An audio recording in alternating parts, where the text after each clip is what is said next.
नमस्कार साथियों, स्वागत है आप सभी का सटीरिकल रियल न्यूज़ पर। आज मैं आपके साथ एक ऐसी बड़ी खबर लेकर आया हूं जो पाकिस्तान के लिए सदमे से कम नहीं है। चीन ने अपने लौह मित्र पाकिस्तान को जो झटका दिया है, वो शायद पाकिस्तान की कल्पना में भी नहीं था। सीपीईसी यानी चाइना पाकिस्तान इकोनॉमिक कॉरिडोर, जिसे पाकिस्तान अपनी आर्थिक तकदीर का सहारा मानता था, वो आज मुसीबत में दिख रहा है। साथियों, सितंबर 2025 में एक ऐसी खबर आई जिसने पाकिस्तान की नींद उड़ा दी। चीन ने अपने सबसे बड़े सीपीईसी प्रोजेक्ट ML1 रेलवे से हाथ खींच लिया है। ये वही प्रोजेक्ट था जिसे सीपीईसी का मुकुट कहा जाता था। ML1 रेलवे प्रोजेक्ट, जो कराची से पेशावर तक 1800 किलोमीटर का है, इसे चीन की बेल्ट एंड रोड इनिशिएटिव का सबसे महत्वपूर्ण हिस्सा माना जाता था। लेकिन अब चीन ने क्या कहा? हम इसे फंड नहीं करेंगे। अब पाकिस्तान को एशियन डेवलपमेंट बैंक से $2 बिलियन का लोन मांगना पड़ा है। ये पहली बार है जब किसी सीपीईसी प्रोजेक्ट को चीन के अलावा कोई और फंड कर रहा है। ये पाकिस्तान के लिए कितना शर्मनाक है, इसका अंदाजा आप लगा सकते हैं। प्रधानमंत्री शहबाज शरीफ ने जब बीजिंग गए तो बड़े गर्व से सीपीईसी 2.0 की शुरुआत की घोषणा की। 21 समझौते साइन किए, $8.5 बिलियन की डील का ढिंढोरा पीटा। लेकिन सच्चाई क्या थी?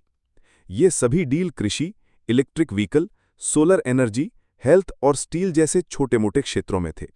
कोई बड़ा इंफ्रास्ट्रक्चर प्रोजेक्ट नहीं।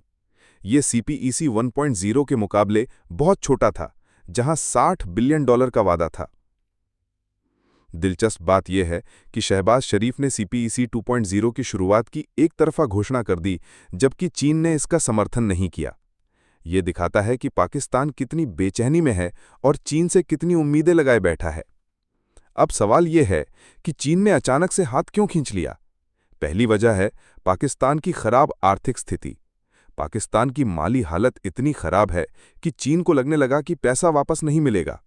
पाकिस्तान पर चीनी पावर कंपनियों का $1.5 बिलियन बकाया है। बार बार IMF से बेलआउट लेना पड़ता है।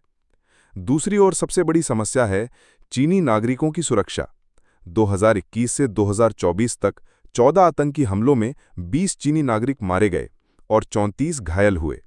बलूचिस्तान लिबरेशन आर्मी यानी BLA लगातार चीनी इंजीनियरों और सीपीईसी प्रोजेक्ट्स पर हमले कर रही है।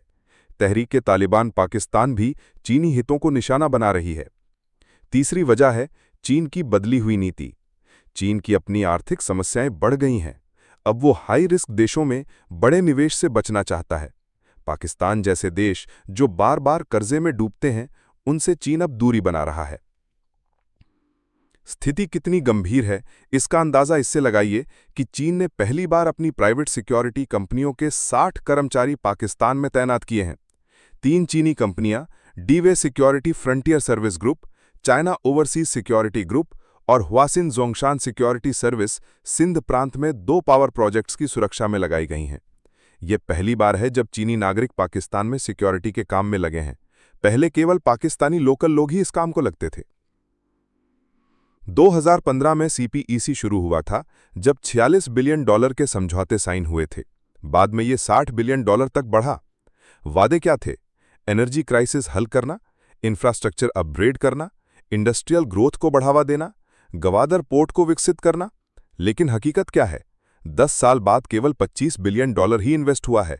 कई प्रोजेक्ट्स अधूरे पड़े हैं। गवादर पोर्ट अभी भी पूरी तरह ऑपरेशनल नहीं है। पाकिस्तान में राजनीतिक अस्थिरता ने सीपीईसी को बहुत नुकसान पहुंचाया है। PMLN ने इसे अपना पॉलिटिकल प्रोजेक्ट बनाया। इमरान खान ने आकर सीपीईसी की समीक्षा की और कुछ प्रोजेक्ट्स रोक दिए। IMF बेलआउट के लिए जाकर सीपीईसी प्रोजेक्ट्स धीमे कर दिए। इस राजनीतिक खींचतान से चीन भी परेशान हो गया। बलोच अलगाववादी समूह सीपीईसी को नव साम्राज्यवाद मानते हैं। उनका कहना है कि चीन केवल उनके संसाधनों का दोहन कर रहा है, लोकल लोगों को कुछ नहीं मिल रहा। BLA के हमले इसी वजह से बढ़े हैं। 2021 में दासू में 9 चीनी इंजीनियर मारे गए। 2022 में कराची यूनिवर्सिटी के कन्फ्यूशियस इंस्टीट्यूट पर हमला हुआ। 2024 में कई और हमले हुए हैं। अब चीन ने सीपीईसी 2.0 के लिए कड़ी शर्तें रखी हैं। चीनी नागरिकों की पूर्ण सुरक्षा की गारंटी, नए सिक्योरिटी अरेंजमेंट को स्वीकार करना, चीनी सिक्योरिटी कर्मचारियों को काम करने की अनुमति, ब्यूरोक्रेटिक बाधाओं को हटाना। शहबाज शरीफ को चीनी निवेशकों के सामने माफी मांगनी पड़ी कि पाकिस्तान का सिक्योरिटी एनवायरनमेंट रिस्की है। उन्होंने तंग सुरक्षा का वादा किया और ब्यूरोक्रेसी हटाने की बात की, लेकिन चीन संतुष्ट नहीं लगता। इसीलिए ML1 जैसे बड़े प्रोजेक्ट से हाथ खींच लिया। ये खबर भारत के लिए अच्छी है क्योंकि CPEC कमजोर होने से पाकिस्तान और चीन के रिश्तों में खटास आएगी। पाकिस्तान की आर्थिक हालत और खराब होगी। चीन का बेल्ट एंड रोड इनिशिएटिव को झटका लगेगा, लेकिन साथ ही भारत को सावधान भी रहना होगा क्योंकि परेशान पाकिस्तान कुछ भी कर सकता है। दिलचस्प बात यह है कि ADB में अमेरिका और जापान का प्रभाव है। ML1 प्रोजेक्ट का ADB से फंडिंग मतलब वेस्टर्न इन्फ्लुएंस का आना है। ये चीन के लिए बड़ा धक्का है कि उसका फ्लैगशिप प्रोजेक्ट अब पश्चिमी संस्था फंड करेगी। डोनाल्ड ट्रंप की वापसी के बाद पाकिस्तान अमेरिका रिश्ते सुधरे हैं। पाकिस्तान अब दो नावों पर पैर रखने की कोशिश कर रहा है, एक तरफ चीन, दूसरी तरफ अमेरिका। लेकिन यह खतरनाक गेम है। चीन और अमेरिका दोनों अपना पूरा फायदा चाहते हैं। पाकिस्तान को जल्द ही चुनना पड़ेगा। साथियों, CPEC का सुनहरा दौर खत्म होता दिख रहा है। चीन की प्राथमिकताएं बदल गई हैं। अब वो हाई रिस्क लो रिटर्न के प्रोजेक्ट्स में पैसा नहीं लगाना चाहता। पाकिस्तान को एहसास हो रहा है कि एक देश पर निर्भर रहना कितना खतरनाक है। ऑल वेदर फ्रेंड भी पैसे के मामले में सख्त होता है। CPEC के धीमे पड़ने से पाकिस्तान की अर्थव्यवस्था को बड़ा झटका लगेगा। एनर्जी सेक्टर में और समस्याएं आएंगी। इंफ्रास्ट्रक्चर डेवलपमेंट रुक जाएगा। गवादर पोर्ट अधूरा रह जाएगा। रोजगार के अवसर कम होंगे। चीनी सिक्योरिटी फोर्सेस की तैनाती से पाकिस्तान की संप्रभुता पर सवाल खड़े होंगे। बलूच अलगाववादी इसे चीनी कब्जे का नाम देकर और विरोध करेंगे। साथियों, चीन का CPEC से हाथ खींचना केवल एक आर्थिक फैसला नहीं है, बल्कि एक युग का अंत है।